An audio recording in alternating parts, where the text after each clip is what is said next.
এক গ্রামে বাস করত এক গরিব লোক। নাম তার সুরেশ। সে খুব গরিব ছিল, কিন্তু তার ধর্মবিশ্বাস এবং সততার জন্য সবাই তাকে সম্মান করত। কিন্তু তার পরিবারের আর্থিক অবস্থা খুব খারাপ ছিল, তাই তার স্ত্রী একদিন বলল, তুমি এত ভালো একজন মানুষ, সবার উপকার করো, কিন্তু নিজের পরিবারের জন্য কিচ্ছু করার কথা ভাবো না। সুরেশ খুব দুঃখ পেল ঘরের বউয়ের মুখে এই কথা শুনে।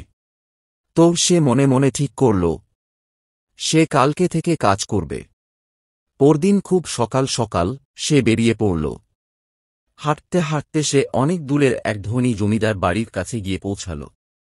তো সে ভাবল জমিদার বাবুর কাছে গিয়ে কাজের কথা বলবে। এই ভেবে সে জমিদার বাড়ির ভিতরে গিয়ে ঢুকল।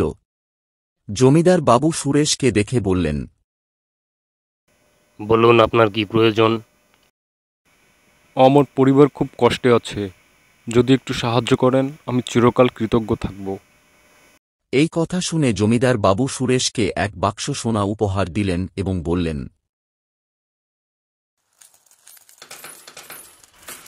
এই যে নিন, এই সোনাগুলো আপনার, তবে একটি শর্ত আছে। আপনি এগুলো নদীর ওপারে নিয়ে যেতে পারবেন যদি নদীর মাঝখানে দাঁড়িয়ে আমাকে সত্যি কথা বলেন, কিন্তু খবরদার কোনো মিথ্যে বলবে না কিন্তু। সুরেশ রাজি হল। নৌকা করে সে আর জমিদার বাবু সোনাগুলো নিয়ে নদীর মাঝখানে পৌঁছাল। জমিদার বাবু হঠাৎ জিজ্ঞেস করলেন, আপনি কি কখনো মিথ্যে বলেছেন? সুরেশ সত্যি বলতে দ্বিধায় পড়ল। সে ভাবল মিথ্যে বললে সোনা পেয়ে যাবে, কিন্তু তার ধর্মবিশ্বাস নষ্ট হবে সৃষ্টিকর্তার কথা ভেবে।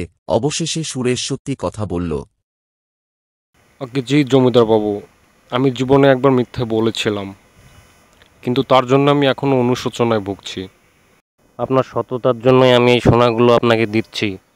আপনি সত্যি একজন মহৎ ব্যক্তি, খুব ভালো মানুষ।